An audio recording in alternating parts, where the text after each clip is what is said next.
Welcome everyone to the Power Core Podcast, where we discuss, review, and fanboy over anything and everything Marvel Strike Force. Now, get ready for two of the most mediocre gamers in the cosmos. It's your hosts, Hebrew Hammer and the Irishman. What's up, guys, and welcome to another episode of the Power Core Podcast. Episode number 3, coming at you. This is your host, Hebrew Hammer, and I am with my co-host, as always, the Irishman. Hey, guys. And, we got another pretty full schedule for the podcast this time. Irish, why don't you go ahead and let us know what's going to happen? All right. Well, I mean, it's full, but we're trying to trim it down a little bit, so I guess the goal today is keeping it under 30. Well, not under 30, but like under 40, hopefully like 30, 35. We'll see what happens. Let's see what happens. Okay. So on the schedule, we've got the Blitz rewards. We're going to talk about the results of the Cable Blitz. Right after that, we're going to talk about the Mega Orbs, which is the current event or Blitz that's going on right now with the higher rewards for Cable. Yeah, one of the rewards for the... And then the Beta Gap. So now after the Beta Gap, we'll go into a character deep dive, which this week we're featuring Yondu. And then we're going to end it with the question of the day. That's right. And I guess, so let's just go ahead and kick it off with the Blitz rewards for Cable. So, the Cable Blitz did just end. And I personally was shooting for with the top 500 and tell them what happened. I made it up to 790 something points, and the cutoff for top 500, as we found out, was 813,000. So that was just potentially even a match away. That's crazy. Yeah, if I would have made one more match, if I was in your position, I would feel absolutely terrible right now. Like all that work. It doesn't feel great. It doesn't feel great, but I spent about 500 cores to get up there. So that's not too terrible whenever it comes to arena. Hey, you still got Cable, you know. Yes, I just didn't get like as me, much of Cable. You know? Even though I only hit like 230. So I will say though, like at 600. Points, you do get that milestone. The milestone for the 5 shards. Absolutely. So that was how many shards did you walk away with in the end? Oh gosh, I think it was ended up being 15. So 60. So 60. Yeah. Nice. So I mean, it's not terrible, but not ideal. It's not top 500. No, not top 500. But no, I did not hit the top 500. I did hit the top 10%. That's what you want. That's what I wanted at least minimum. But I got Cable, and he's already on my top of my C team right now. Mm-hmm. Whether or not he makes it into the B team, we'll see. But he's worthy of a B team. He is so amazing. much fun. I really enjoy him. My favorite part of his kit is that execute that he has with the cube. Yeah. And how he just kind of like with the cube. The cube. Oh, cube. Okay. Cube. All right. And he just appears behind them and like. I guess he puts a chokehold on him, and then they just disappear. And you're like, "Oh my god, he's gone!" Like, it's kind of terrifying, but it was. I think that's super cool. Yeah, it's a badass move. They really did a really good job with all his animations, everything like that. Yes. I love him, and he's like the hardest hitting blaster there is. No, he's a monster. But anyways, all right. So as far as the Blitz rewards are concerned, so the points for the different reward thresholds that we have are in the soft launch. I'm sorry, not the soft launch. The global launch shard. We have, in order to make it into the top 500, it was 813,000. In order to make it into the 1 to 10% cutoff, it was 142,000. And 11 to 25% was 56,000. Not that bad. Now, okay, so but the winner, the rank for top 10 was 2 million. Jeez. Oh my god. And then the winner was 5.6 million. Oh my god. So what the hell? Yeah, those are the two that you're just never gonna hit.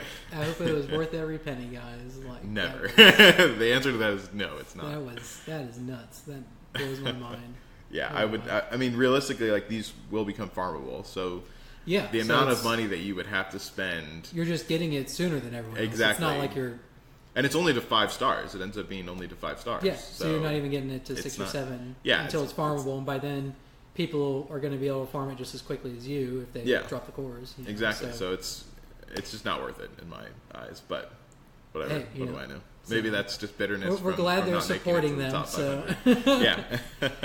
But anyways, what was interesting about this one though was that the cutoff in the beta shard, which is typically always much higher in every aspect, the cutoff for the rank 500 was 814,000 points for beta, which is only 1,000 points more than the global launch. But the 1 to 10% cutoff for beta was 185,000. Interesting. Versus because they have a smaller pool of people, right? Yes. Well, they have a smaller pool, and they're all much more advanced than we are. So they're getting they have they're competing a lot thicker harder. Roster with higher teams to start off with. So but it was just interesting that the top 500 was 814. So I think we're kind of coming close to that point where we're going to have to combine the shards, where we can just make it one big group shard and we need to.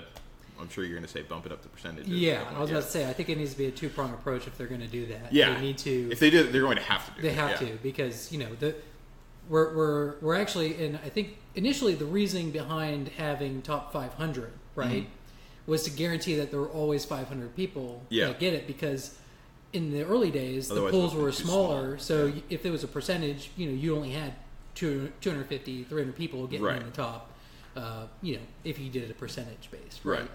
But now that the amount of people that are fighting the blitz is exceeding that 500 number, it only makes sense to transition to a percentage if they want to give people hope of any sort. So because that top 500 is going to fill up real quick, especially if they merge the beta people. So, And I agree. I think that's what they're going to have to do. They're going to have to bring that to a percentage point, because someone broke down the math on Reddit the other day. Of course. Of course. You can always trust Reddit.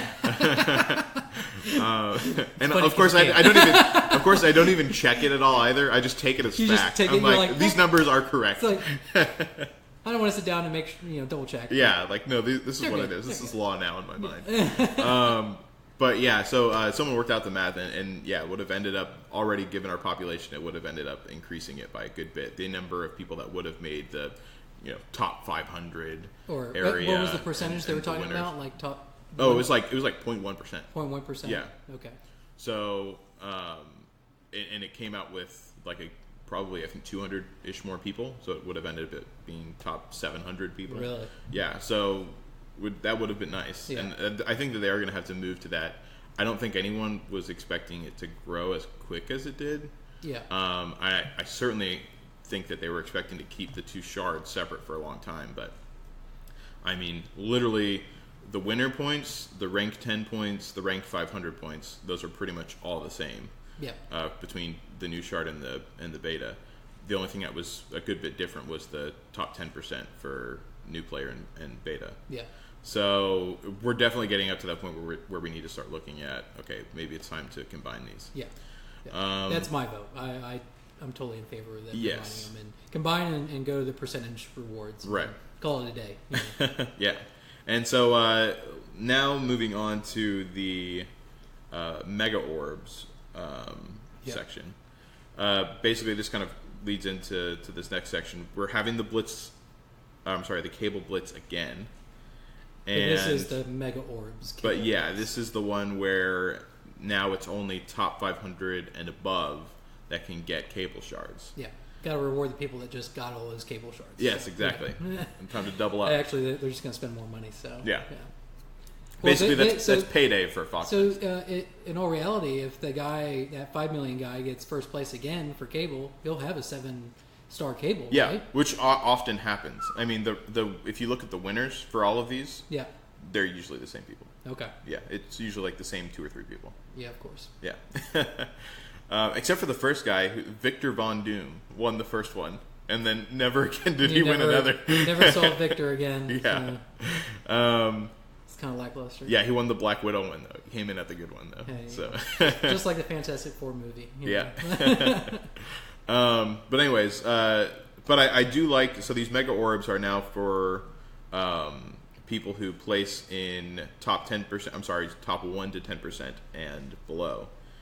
I'm sorry, that could be worded incorrectly. So top 10%. Anyone that doesn't get the cable shards is going to get mega orbs. The question is premium orbs. How many mega orbs are you going to get? How many premium orbs? Are you going to get? If you get to the top 1 to 10%, you're going to get a full pull. You're going to get 2,000 and some change. Mega orb pull. And then so you're going to get a mega orb pull and then some premium pulls. Yeah. And I'm glad that they at least did that, because before with the premium pulls, you just got a lot of premium pulls, and I don't know, you're of course never really going to get anything good. Yeah. Nothing compared to the cable that you could get, or whatever the featured character was. Yeah. And but I like that they do this now, because I actually really want a mega orb. Like, there's sometimes, especially for a lot of featured characters, where I'm like, I want the mega orb more than the featured character. I now have every reason to do every blitz, with exception to the orb blitz. But that's the one that's kind of like a cooldown period. I can get. I like that, because I get some. I'm never going to spend charges on it, but it's. I use that as a time to get my charges back up for the next featured character. Yeah.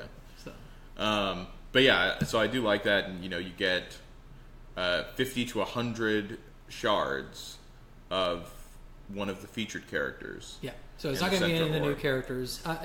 Did Black Panther make its way to the mega orb? I don't believe so. Okay. And there's not really a way to check it. No, there is a way to check it. You can actually go on the Mega Orb and look at the information tab. But I know that new characters will eventually make it to the Mega Orb, but the way they listed it out last week, I don't think it's going to be... because Black Panther is the newest new character, right? Right. As far... Like, he kind of launched with Global. But if you go to the the blitz, you can. No, it's not. It's not in there. You actually just have to go in the orb section. Oh, in the supplies. Yeah, if you just go in the blitz and try to check it out, it's just information. Oh, it's just the time traveler one. That's right.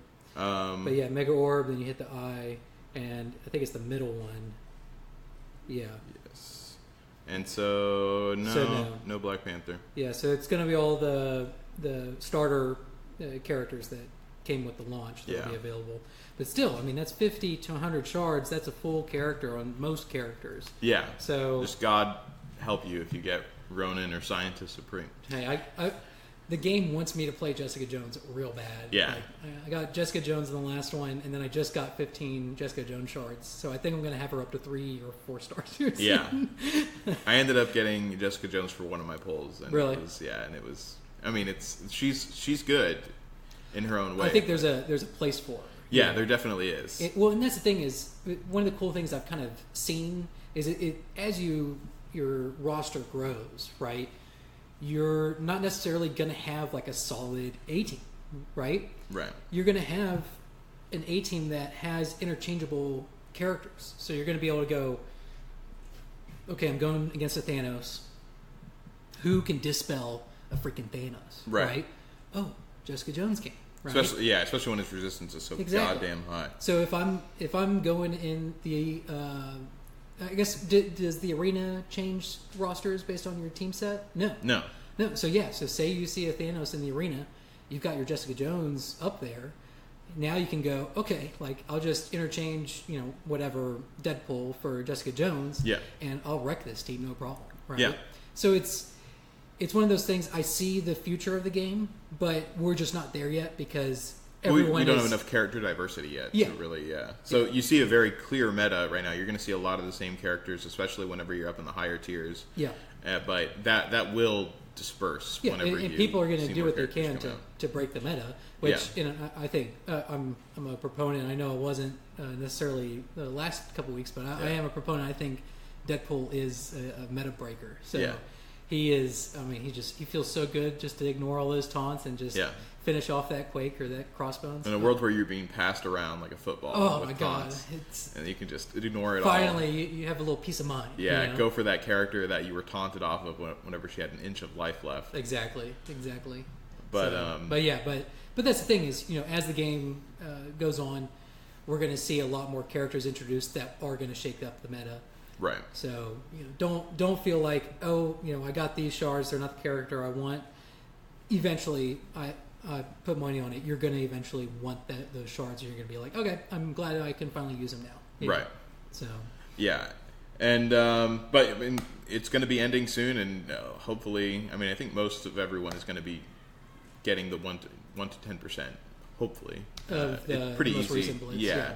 It's pretty easy to get up to. Remember, it's probably going to be somewhere around 100,000, maybe a little more this time. So, and another thing, just an announcement: we got 2 more weekends on Deadpool. Yeah. So make sure you if you haven't joined an alliance yet, if you're new, join a freaking alliance. Yeah. You should be able to get Deadpool. You can still get Deadpool with these last 2 weekends. Yeah. But if you wait till the last weekend, I cannot promise you're going to get Deadpool unless you get some sweet Yeah, deals. you can potentially, but it's going to be tough. Yeah, so jump on it. Just go into global and tell people you need an alliance. Yeah. So. All right, well, let's go ahead and move on to the next section, which is the beta gap. Mm-hmm. So a lot of people, especially in my alliance, because we have a couple of beta players in my alliance as well. And so we have global and beta. And there's a lot of arguments going on around about, people saying that it's unfair that beta players have all these characters that we don't have. Yeah. And a lot of the beta players are saying it's fair. And I personally, what's your opinion on it first? Let me figure that out before I tell you mine. From my understanding is that the only combined event that you do with beta players currently is the raid, right? Yeah. So, unfortunately, and I'm sure a lot of you guys are seeing this already, but if you have super high level beta players in your alliance, you guys are going to start tussling over lanes because you want to optimize that path. So there's a problem that we've identified, right? And I don't see that problem going away unless they issue some kind of fix, and that problem is going to exacerbate. And as people level up and get higher, and they're going to be able to traverse that lane that the beta player was traversing, you're going to have you can assign lanes all you want, but I know if I'm one of those guys, I may just be like, well, I want to get this. I'm only 6, purple shards away from leveling up my Yondu ultimate. Mm-hmm. And if I take this path, I'll have 6 nodes that I'll be able to hit, and I know I'm going to finish them, so I'm going to take it even if there is a lane assignment, right? Right. And I know I'm not the only one that is probably going to do something like that. And so that introduces conflict. So that needs to be resolved in some form or fashion. Mm. I think what we discussed it's more of an interim resolution. I don't think it's a permanent resolution, but I think an interim resolution is to launch a level 60 raid. Yeah. Right. So that's kind of a solution for the beta problem in the raid, right? Yeah. Now let's go to the blitz, right? So with the blitz, if they are seriously discussing combining beta players with the global players, right? Mm-hmm. Then yes, there was the numbers were close in this last blitz, mm-hmm. but I have a feeling once those beta players get into the global, those global people that were up there that were getting those top 500, they're going to get ruffle stomped down. Like, it's not going to be pretty. And I think they could introduce a lot of tension if you were one of those global players and you had a nice position and routine and you're slowly climbing, right? So say, you hit the 800 and what was the last blitz? 830K or whatever? 813K for beta or 813 for us, 814 for the beta. Yeah. So say you're a global and you've been getting up to 850K, right? And mm-hmm. you got the top 500 in the last one.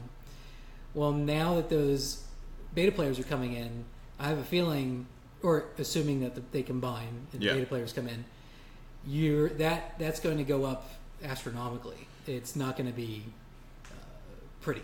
So yeah, I think that, I mean, that's whenever, if that's going to happen, we definitely have to go to that percentage based thing, because that would fix a lot of that problem. Yeah. But I mean, it would be chaos if they kept top 500 model and included the beta shard. Another that would be totally unfair at that point Yeah. because they would have an advantage. Another thing that may take place is it could cement the meta in a way that the developers don't want, because now you have all these high-level Black Widows, these high-level Yondus, these high-level Quakes and Captain Americas, that are 6-7 stars coming in. It may stifle the meta shift.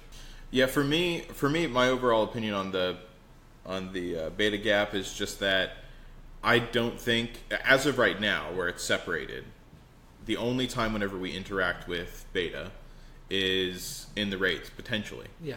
And that's, you have the choice of having someone that's a beta player on your team or not, on your alliance or not. Mm-hmm.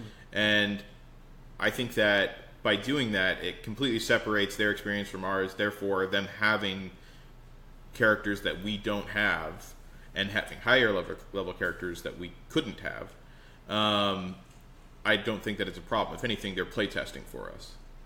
And I understand why they didn't reset it, because that's a lot of time and money, because you could buy stuff. Well, and I was it. thinking about the whole spending aspect of it. I'm like, how do you get around beta testing without people spending money? Because an intrinsic part of the game is spending money. Micro purchases, yeah. Yeah, so I don't have an answer for that, to be honest. Yeah. I toiled around with it, and I was just like, yeah. I think what they did was fine. I think it was the only path, really. Yeah, I think I kind of honestly prefer it because they playtest for us, basically, and they're the guinea pigs. And so I don't have a problem with that. I do have a big problem, whenever they introduced the very short-lived Thanos boost for people that completed the Tier 3 raid of Thanos. Do you remember that? The 60%? Or the 60, level 60... Completed, 100%. Yeah, and they got triple rewards. For the 60. Oh, yeah, for the 60 raid, yeah. Yeah, that pissed me off. That was... Because that only caters to the beta players, because it was impossible for any global alliance to beat that. And then all of a sudden we're making these beta players even more powerful for no reason. And that didn't make any sense to me at all. Yeah, and they're already getting a big, level of advantage because they 100%ed it. Yeah. So it's like, why give them even more? And even then, only two alliances ended up actually beating it because it was so difficult. And so that means you're making literally the top percentage of the player base even more powerful. And that was a huge triple the rewards. Like, that's crazy when you're already making that much from completion. So that I did not appreciate. But at least they quickly ended it. They ended it before the time that they said it was going to last till. There's backlash. Yeah. So they very quickly ended that. And I just don't even know what they were thinking whenever they released that, because that was just such an obvious bad call. I thought at first that they meant 100% completion on either of the raids. Yeah. Which would have been fine, but it just didn't make any sense. Yeah. But, so you're essentially rewarding them for getting 100% already, so they've got 20 more shards than anyone else. Right. And then they're also getting 3 times that amount. Yeah, exactly. So they literally have 4 times more than we would end up getting. And so I'm that's the only thing I have a big problem with. And the thing that they're how do I what's the euphemism I'm thinking? Basically, they're right at a knife's edge with that, because you're teetering, or you're playing with the idea of making the game less fair, right? Yeah. And this kind of game is obviously going to be less fair for the people that are already spending versus, or not spending, versus the people that are spending, right? Yeah. And to reward those spending people even more, you could get this nasty little snowball effect taking place. Yeah. Where those are the dominant teams, because I assume they want to. It sounds like they want to make it into kind of like a little sport, When Alliance War comes out, that can be a problem. Which is also a potential problem for the beta gap that I was going to get to. Who's going to play a game that the same 2 teams win every time, right? Like, I mean, you can only do that for so long before people start walking away, and they just go, okay, you have these top tier teams that can't keep up with only 2 teams. Mm. Suddenly, those top tier teams are going to go, well, there's no point in doing this because we're never going to get the first or second place, because these guys are literally leaps in. And I think you already start seeing that with the frustration of blitz, currently, because I mean that's similar. You always see that, as we said earlier, the top winners are pretty much always the same. Yeah. It varies between 2 or 3 people. That's it. Yeah. So and people are getting blitz fatigue from it just because they feel like, okay, there's nothing I can do. Yeah. So but, if that's the thing is, if they go down the route of because they're already treading it a little bit, but if they start going down the route of making the game unfair, well, it's not going to be a game anymore. It's just going to be routine. Yeah. So, but other than that, like, because I do agree with you that is a potential problem. And as for everything the way that it is right now, I don't think that it has a problem. But the potential for what happens whenever they join, like they combine blitz shards eventually, if they ever do, that could be a potential problem. Yeah. And then the alliance wars could also be a big problem, because then you actually have alliances versus other alliances, and unless they also keep that beta versus within global, then we have a big problem. Yeah, I don't know about merging the alliance wars yet. Yeah, so I think that can definitely become dangerous, because if you look at the average alliance team power for beta, I'm sure it is. How are they going to do that? Because I have a beta player on my alliance currently. So that's the problem. Would it be like, if the majority of your alliance is beta, then you go right? Is that how do they rank it? Yeah. So I don't know. That's kind of a beast that I don't know how they're going to well, maybe that's why it's taking so long to come out. delay. Yeah. But I'm sure that they have something set up for that, because, like I said, this game is very similar to Star Wars, and they have a exact same feature of what I'm sure Alliance Wars is going to be. Yeah. And they have the same issue. So they have a model that they can take from. But yeah, anyways, that's the beta gap. Cool.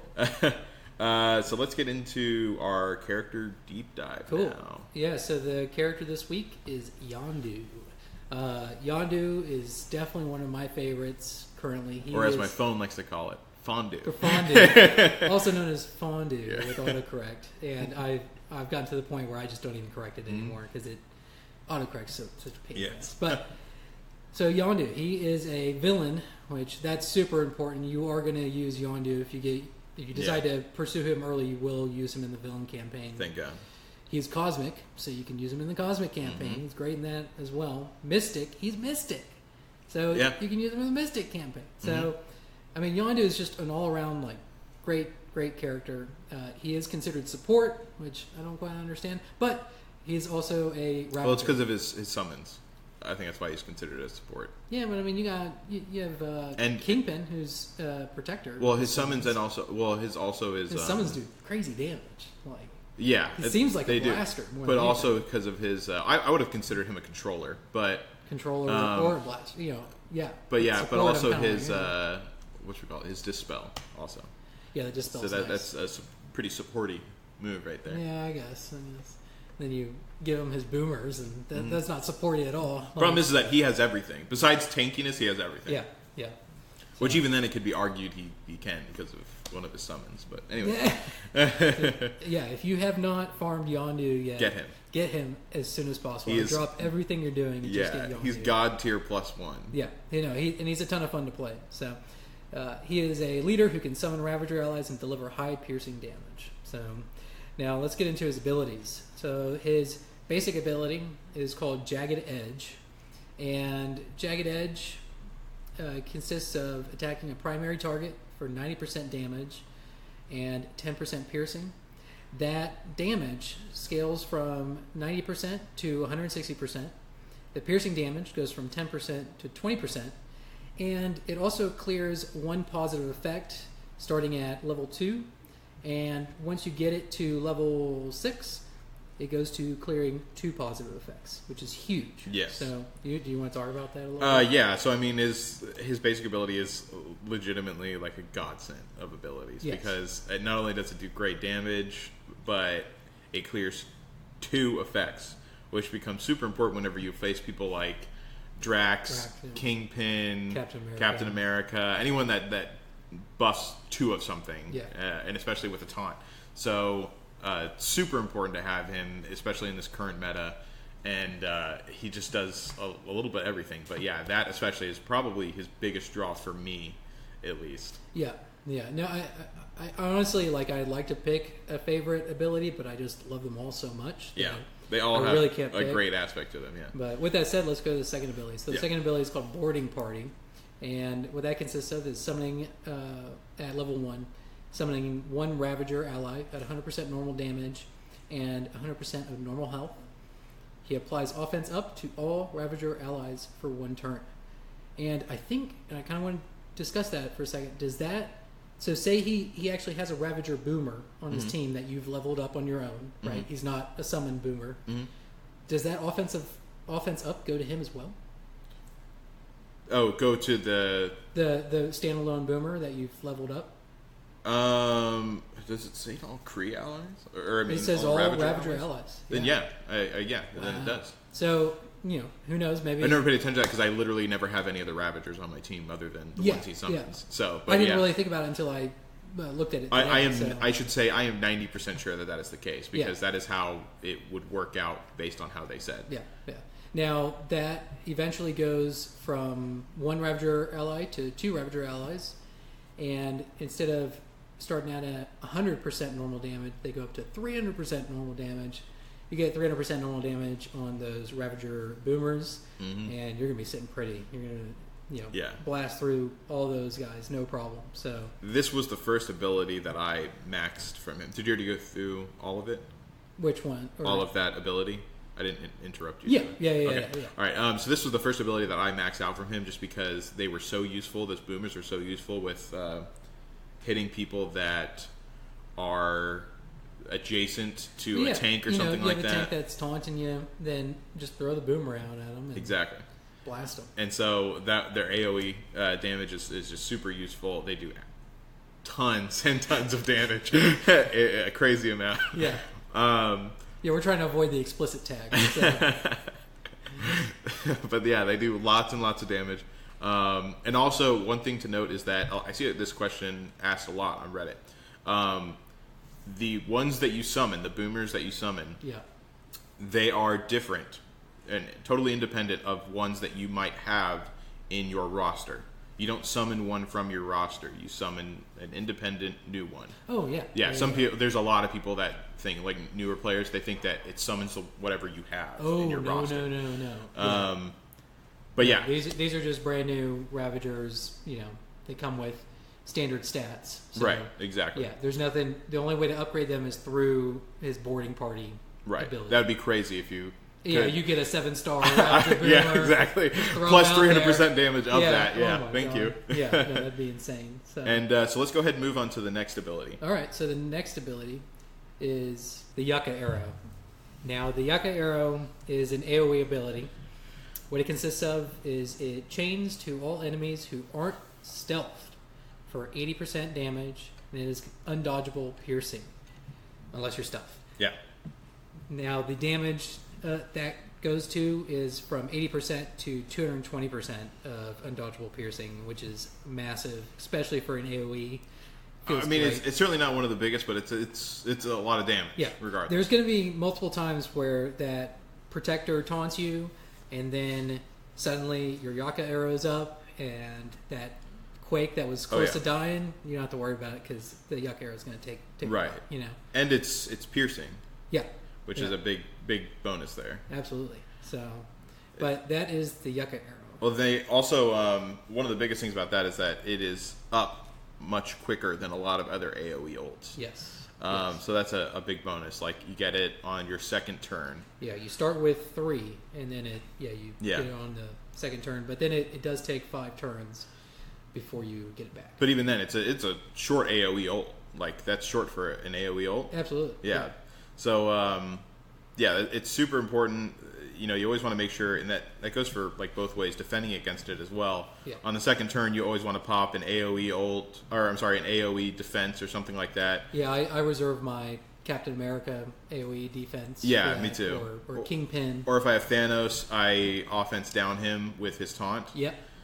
Which is a really good strategy. But yeah, overall, great ability. great ability, and it really just has saved me so many times. Yeah, So. yeah. So let's move on to his passive. So his passive is called the Centauri Hunter. On his turn, he has a 50% chance to copy a positive effect off one enemy and apply the positive effect to himself. Ravager allies gain 5% damage. Yeah. So it's great. That's going to synergize with his boarding party and the chance to copy a positive effect. Now, from my understanding, when it comes to the chance of copying the positive effect, he will not copy taunts. He won't copy taunts, it'll convert it. It'll convert it. And I've seen it converted into defense up, and that's it. Offense up. Offense up? Offense up, too. Okay. Those so are the that's two nice to know. Yeah, those are the only two I've taken notice to. Oh, and counter. Counter? Yeah. Counter also. Okay. But yeah, that's big.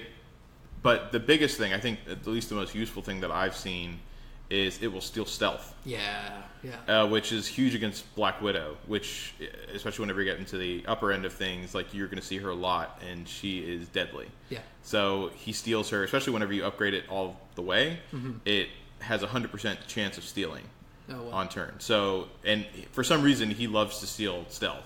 Yeah. So as soon as that happens, you clear that stealth from her, and then you can just immediately kill her. Oh, wow. Yeah. So I haven't run into that scenario yet, but I'm looking forward to it. Yeah, it's incredibly good. So that's probably one of the best things about him. That was his level 1, right? So his level 2, same thing. On turn, 50% chance to copy a positive effect from one enemy, apply the positive effect to himself.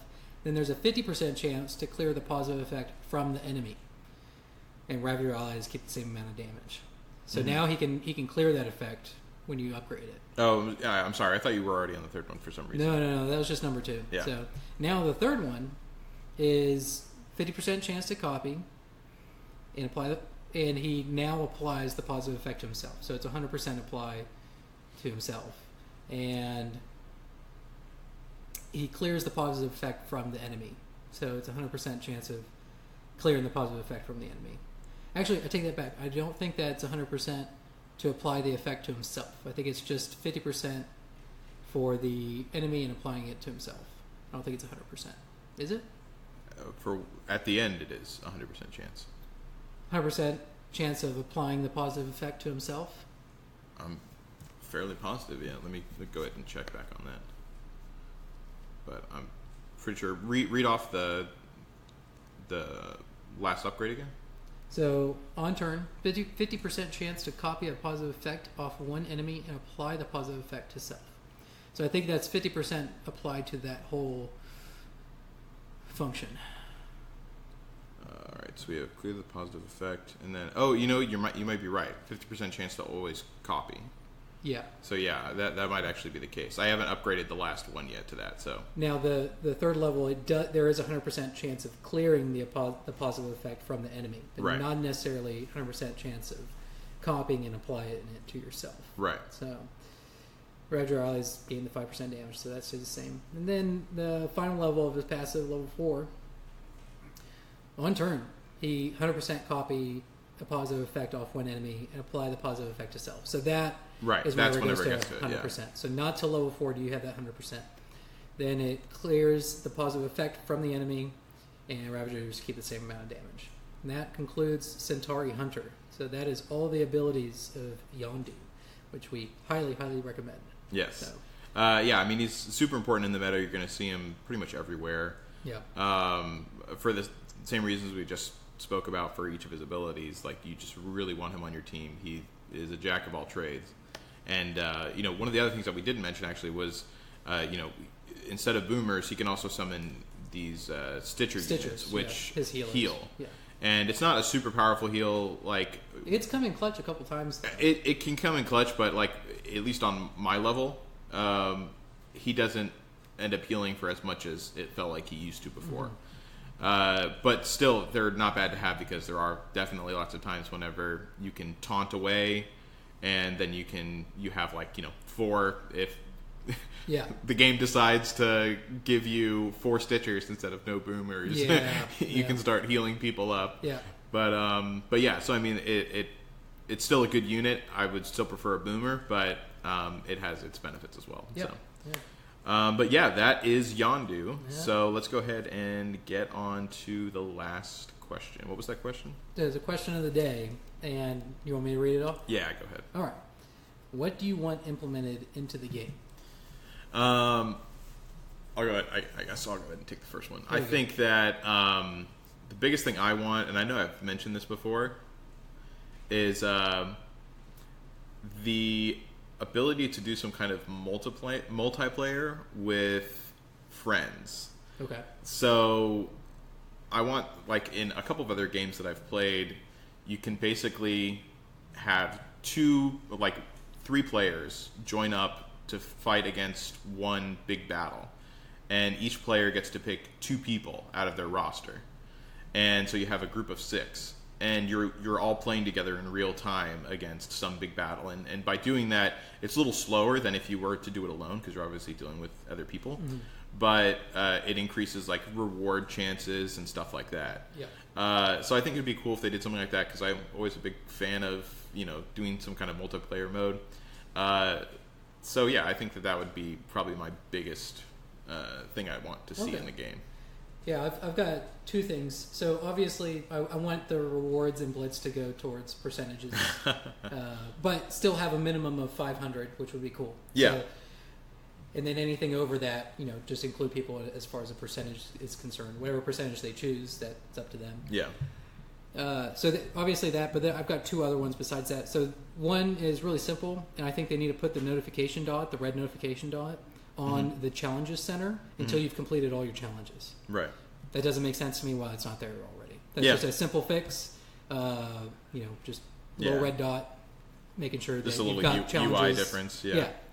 Because sometimes you glance over it and you think you've done your challenges, but you haven't, kind of thing. Right.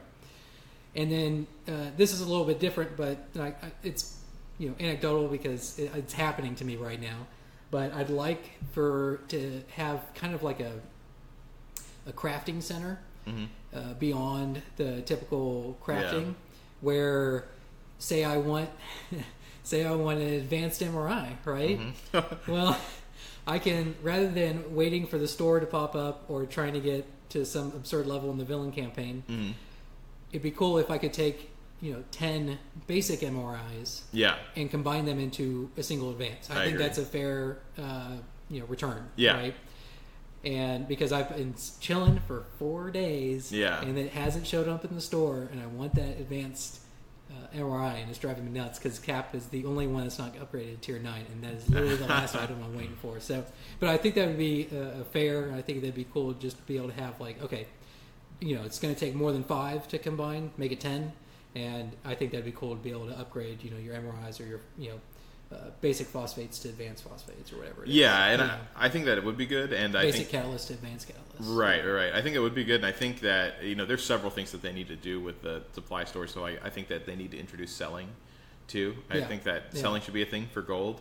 I also think that the crafting situation, because it's just ridiculous sometimes that the drop rates are so low on things, and also some stuff you legitimately can't even get to, like advanced phosphate. Like you have to wait for those in store. And